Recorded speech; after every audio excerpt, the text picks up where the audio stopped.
Welcome once again to Along the Rio Grande. I'm George Torok, and joining us in the studio today is Bernie Sargent. He's a concerned area citizen involved in many different heritage tourism projects around the El Paso area, and he's here to tell us about a number of things that he's involved in, but we're going to focus today on the Keystone Site and talk a little bit about the possibility of an old El Paso site as well. Bernie, welcome to Along the Rio Grande. Thank you very much. 30 minutes just isn't quite enough for El Paso, is it? No, not at all. Are you a native El Pasoan? No, we moved here. My wife and my two children moved here about 16, almost 17 years ago from Arizona, and then prior to that we were in California. We're the product of the maquila industry that was brought down here for one of the plants. How did you get interested in El Paso history? Well, like most of us my age, growing up, when you go through school, elementary, junior high school, and high school, it's mandatory to take a little bit of local history, at least one semester or 1 year in some cases. And I've always been fascinated by history. I was born in Pennsylvania, up on Lake Erie, so I had this affinity for the naval battles that took place up there between the British and the Americans. And moved to California when I was quite young, and I became very interested in the missions there, and just this background fascination. And also, simultaneously, there was a lot of things going on TV with regards to the Old West, with the Lone Ranger and things like that. So I had this natural young kid-style enthusiasm for the Old West and the history. And I grew up not too far from Disneyland and Knott's Berry Farm, and all that was there for me to just enjoy. And so everywhere I've moved, I've just had this fascination for the local history. Now, one of the more important sites that you've been working on lately is the Keystone Heritage Park. Maybe we should start by explaining where that is and exactly what it is. Well, it's fairly easy to find once you've been there. And even living close by it, I didn't know it was there until about 6 years ago when a professor called me up and asked for some help. It's located on Doniphan between Sunland Park and Mesa. If you're on the Interstate 10 at the Wrestler off-ramp and you look straight west towards New Mexico, you'll see the backside of what's known as the Keystone Dam. We're just on the other side of that dam. And what is it? Why is it important? Why it's important? Back in the late 70s, when the Corps of Engineers was wrapping up their 100-year flood plan for the El Paso area, there were two major arroyos that flow down off the Franklin Mountains. Now, I know when you talk about water flowing, right now there's not a whole lot flowing, but they are concerned that when we do get some torrential rain and downfalls, it would typically gather in these arroyos and would go down into the valley and flood homes, and it did it time after time. So part of their final plan was what they called the Keystone Dam. It was the keystone of their 100-year plan. Oh, I see. And they went out to this site and started doing survey work. And in one of the arroyos, they found what appeared to be Indian shards sticking out of the ground. Well, they are obliged by law to bring in experts.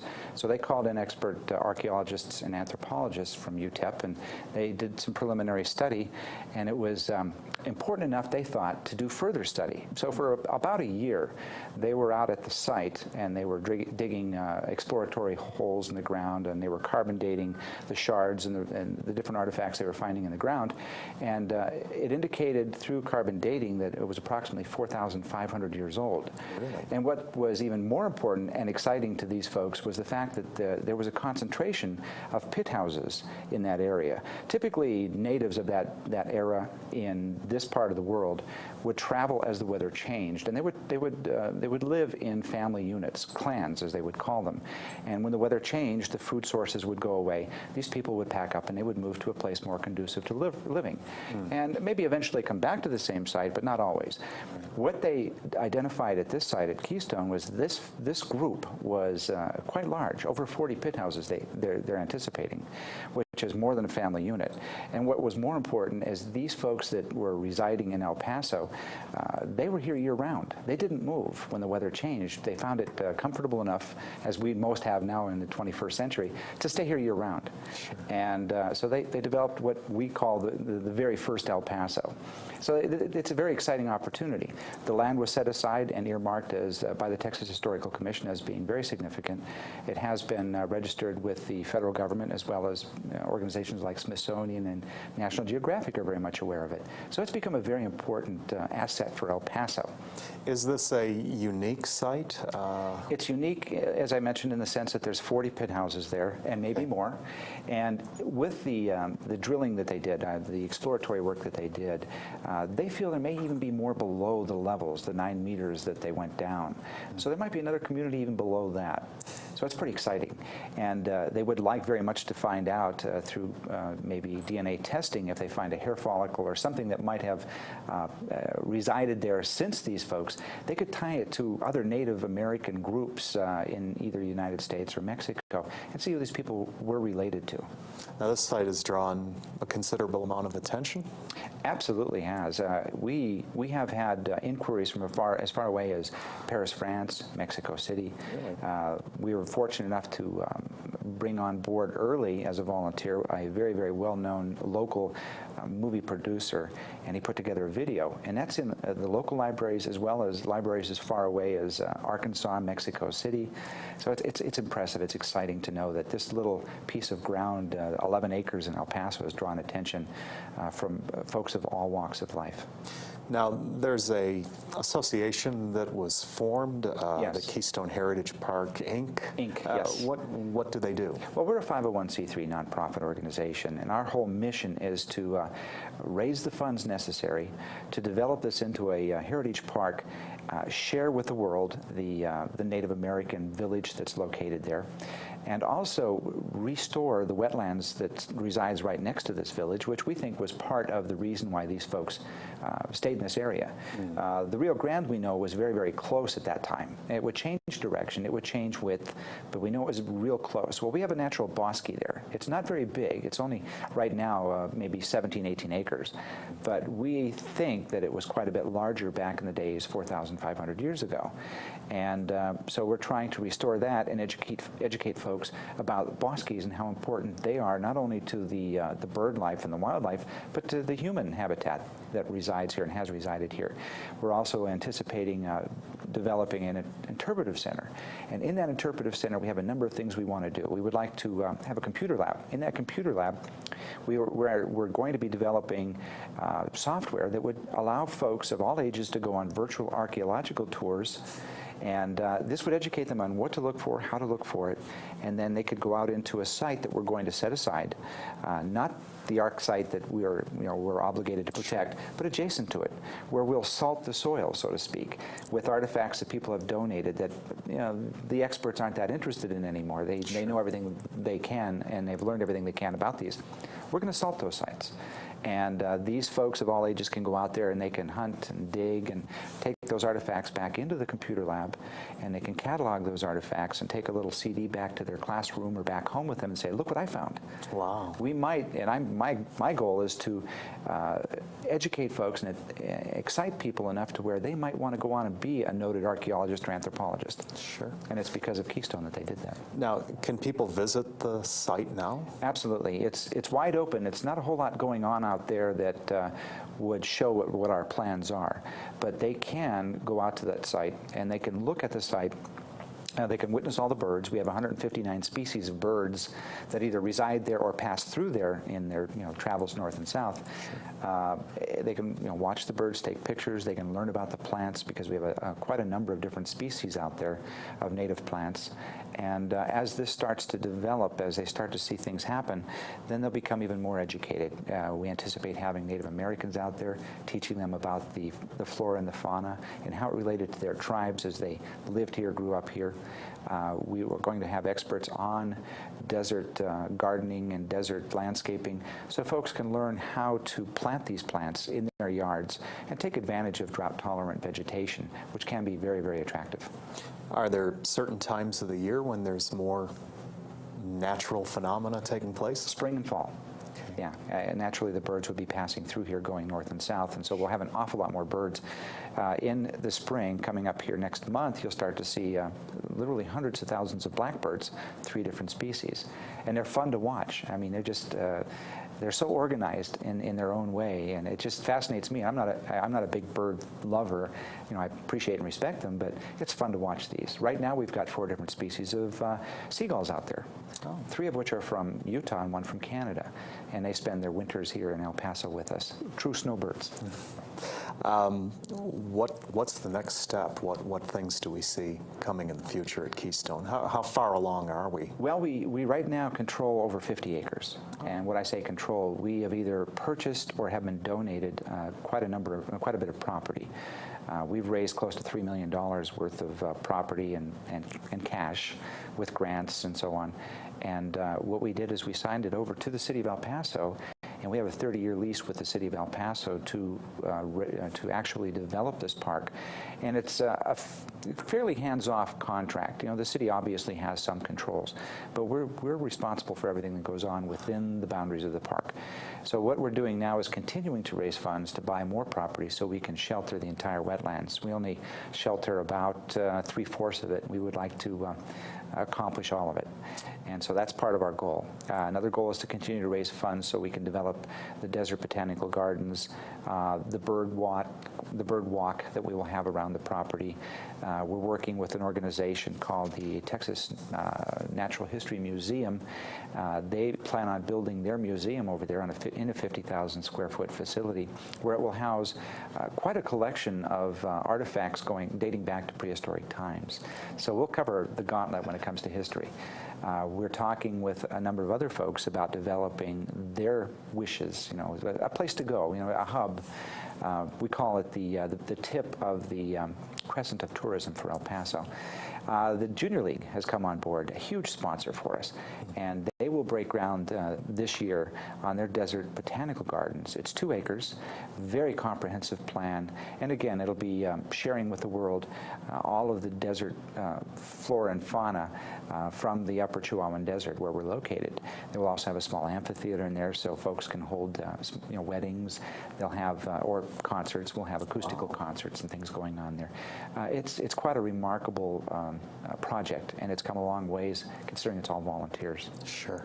Well, we certainly look forward to all kinds of interesting things happening at the Keystone Heritage Park. Now, jumping ahead a few thousand years, you've also been involved in a lot of the Western heritage of El Paso. I know that you're involved in Concordia. What kinds of things have you been doing? Well, I'm on the board of directors for the Concordia Cemetery, and no one person can take credit in any of these things that I'm involved with. Sure. It is a team. And I just thank God that we have a lot of very ambitious, excited people about these things. And you know, part of my mission is to get people excited about it. And that way I don't have to do everything, or 1 or 2 people don't have to do everything. But no, we've got a great team there. And what they've been doing recently, if you've been there, they've raised quite a bit of money also. And that is to clean up the cemetery. You know, what we're doing is we're putting in streets now, little streets, where we have them marked. We'll have a map, which ultimately will have the locations of all the graves and who's buried there. And along with that, we'll have a bio on everybody that we can develop a bio on. And we have a lot of history now. You know, there's over 50,000 people buried there. Wow. And we have a lot of history on these people that are buried there, but we would like to develop more. So if folks know their relatives are buried there and they have information, when our web page is up, which I anticipate will be sometime very, very soon, they can email us and give us the history on their relatives so we can put that in there. Folks who want to do research on different types of influenza epidemics will be able to do that because we know for quite certain how these people died. You know, if it was influenza or if it was a train accident. We also want to profile law enforcement folks that are buried there, military folks that are buried there, so we can identify, were they a veteran of the War of 1812? We know we've got people out there that were veterans of the War of 1812, or were they a veteran from Vietnam? So we would like to have that information available. It'll just be a fascinating trip through history in a cemetery. And you've also worked with the Six Guns and Shady Ladies, which is tied in with Concordia at times. We've been out there and seen some of the activities. We have a lot of fun with that. There's a lot of history that developed in the El Paso area, circa 1860 to 1900. And we're not trying to glorify or raise enthusiasm for gunfighting. By no means do we want to do that. But there is a tremendous interest worldwide for Old West history, particularly the gunfighters and those kinds of things. And so we have developed over 40 skits, most of which center on history, the history of different folks that were here in El Paso, whether they lived here and died here, or just lived here, or just passed through here. Right. You know, Wyatt Earp spent some time here, and one night he was in a diner downtown and saw a gunfight take place right there in front of him. He said, "This place is crazy. I'm not going to stay here." Well, we all know he went to Tombstone. You know, so there's a lot of history that we can help share with the rest of the world, and our goal is to bring people here to witness that history. The Shady Ladies, for instance, you know, obviously that was a profession that a lot of folks didn't look kindly towards, but quite honestly, when there was epidemics, they were the first ones to help out. You know, a lot of the more proper folks, they didn't want to catch the flu or the epidemic, whatever it was, but the ladies did. They jumped in and helped out. The fines that they paid built schools, built streets, put lights in, you know, things like that. So, you know, they did take advantage of the situation when the ladies were there, and the ladies didn't really balk at it too much. But again, we're not trying to pontificate or try to say that that was okay, but they did have a place that helped out quite a bit. And it's a fascinating history, because a lot of these ladies, when their husbands or boyfriends disappeared, there was not a whole lot for them to do when they were stuck in places like Deming and El Paso. You know, so they turned to what they thought they could do the best. Now, some of this is tied into the idea of an old El Paso site. How did that idea come about? Not my idea. It's been around for generations. I've read many, many stories about many, many attempts at getting something going that would share this part of the history for the rest of the world to enjoy. Sure. And it's just that I felt it was time to really make a push at it, so a few of us got on the bandwagon and started promoting it.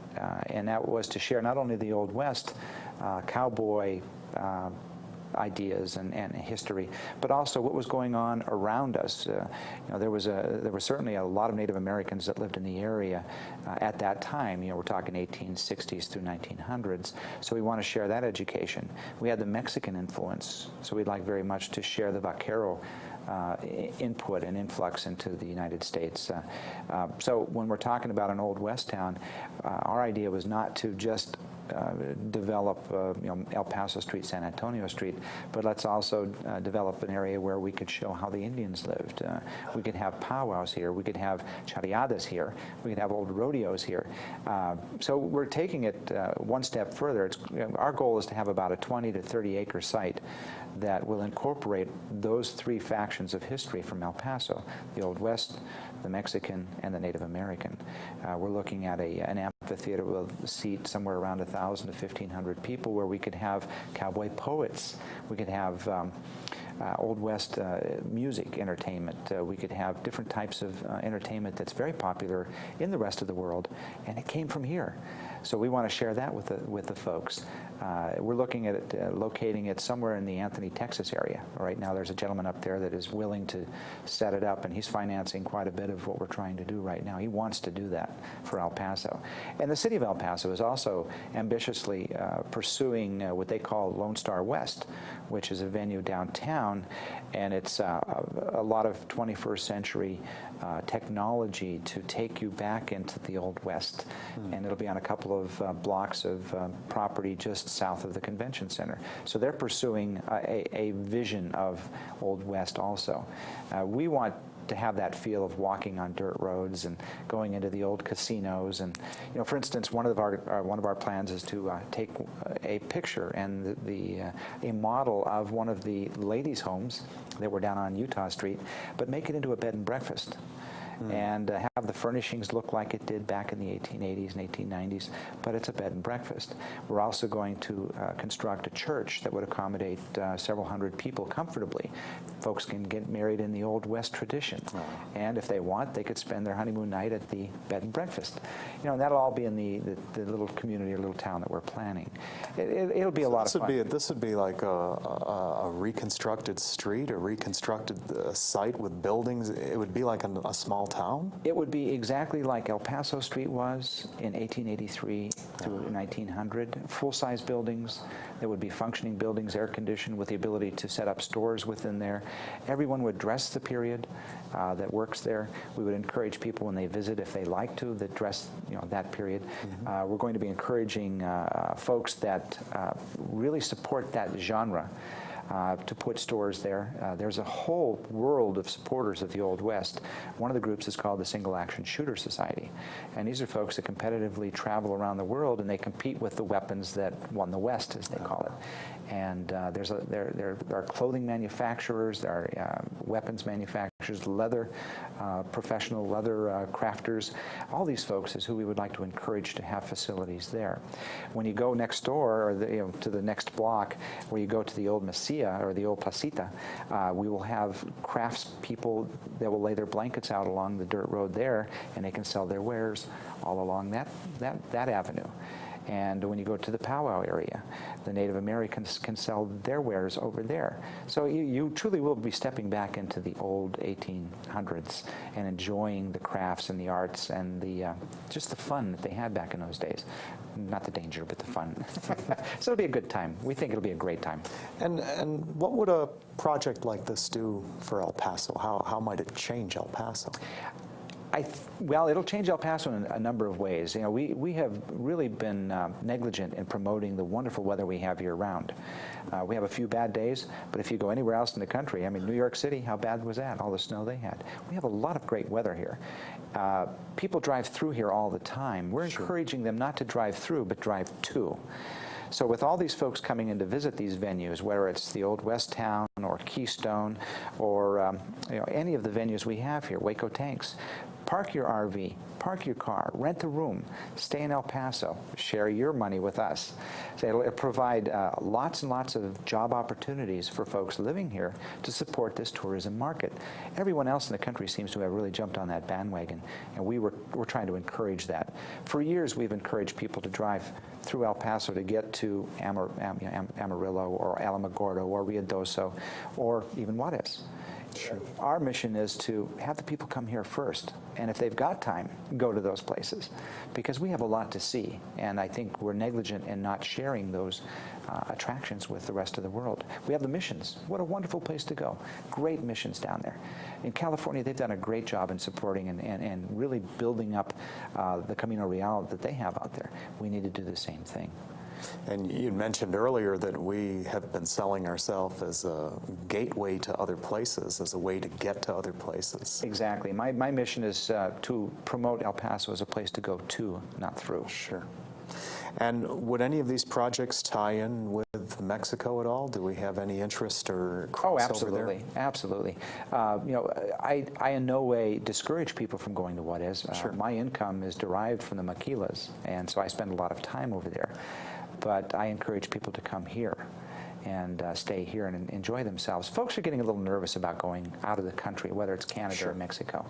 And we want them to feel comfortable about it. While they're here, certainly we'll provide them with the means and the transportation to get to Juarez safely and come back. But we would like very much for them to think about spending their money in El Paso first. What other kinds of projects are going on or that can be developed that would create more interest in our area besides the development of an old El Paso? Maybe marking some of the sites or developing some tours? Well, I kiddingly a couple years ago mentioned to a few folks, not yourself, but some of the people you're working with, we need to think into the 21st century. Sure. There are tools that people use nowadays. They drive these $100,000, $500,000 motorhomes. They have these beautiful big vehicles, and all of them have GPS systems in them. Why not go out and cite all the markers that we have? A GPS system is, some of our viewers may not know. Global positioning satellite. You sit there and you say, okay, I would like to go to, let's say, McGoffin House.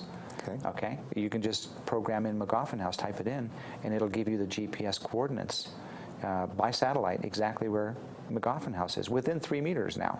Wow. And a lot of the systems, one was developed by a company that used to be here, Rockwell, will actually tell you verbally how to get there, where to turn off the freeway, where to turn on Cotton, etc. So these are the kinds of things that it doesn't cost much, a few $100s, and we could locate every historically significant point in El Paso County, and put it on the maps, put it on the tourist brochures, and these folks would be very comfortable finding their way around. If you want to find John Wesley Hardin's gravesite, you go to this coordinates, or John Selman, who killed John Wesley Hardin, you go to this coordinate. So, you know, just make it easy for people, make it very tourist friendly. Sure. Because I think that by eventually, you know, folks laughed when we said everyone will have a computer. Now people have 2 and 3 computers. Sure. Everyone laughed when we said, well, we'll have cordless phones. I mean, you can't, some people have 2 or 3, and God knows why, but eventually people will have that technology available to them, especially the tourists. And we get a lot of European and Asian tourists that come through here. I communicate quite a bit online with people in Europe, especially those that are interested in the Old West. And they've got a phenomenal following of Billy the Kid. John Wesley Hardin is becoming very popular in Europe. The OK Corral, which wasn't here, but people always associate the Old West with Tombstone and don't realize that we have 30 years of history. They've got 30 seconds. And so we want to, you know, we're talking with these people all the time, and they're becoming more and more interested, and they're wondering why we don't have these venues here, why we don't have or promote these kinds of attractions. So what little I can do, I'm trying to do. And we also talked a little bit about getting more markers up too, as well, because there are sites where something happened. And, I think what you and your team have done here at the community college is just it's been wondrous. It's really helped us in writing the documentation, researching everything, so we can get these markers placed. The historical markers are fun places to go. We do it when we travel, my wife and myself. We look for historical markers. And we've got a lot of them here, and I know that you've got a lot in the wings waiting to be placed. And that's fun. And I like showing up for those kinds of events too. And I think the more we market locally, the more these folks are going to say, hey, when somebody comes in town, not only will I take them to see this marker, but I can tell them a little bit about the history of that person and why that marker is so significant. We have a street called Donovan. That's where Keystone's located. Now, a lot of folks in El Paso know Alexander Donovan was involved with the fighting with the Mexicans to free up this part of the country. And some of them even know he came from Missouri, but very few of them know that the Mormon Church has actually dedicated a marker to him because they feel he saved the Mormon religion in his own way in Missouri. He's very, very popular in Missouri historically. It's fascinating stuff, Bernie. We want to thank you for all of your work over the years in these projects, and we certainly look forward to the development of these sites and more work out at Keystone as well. And we want to thank all of you for joining us today on Along the Rio Grande, and we hope to see you on our next program.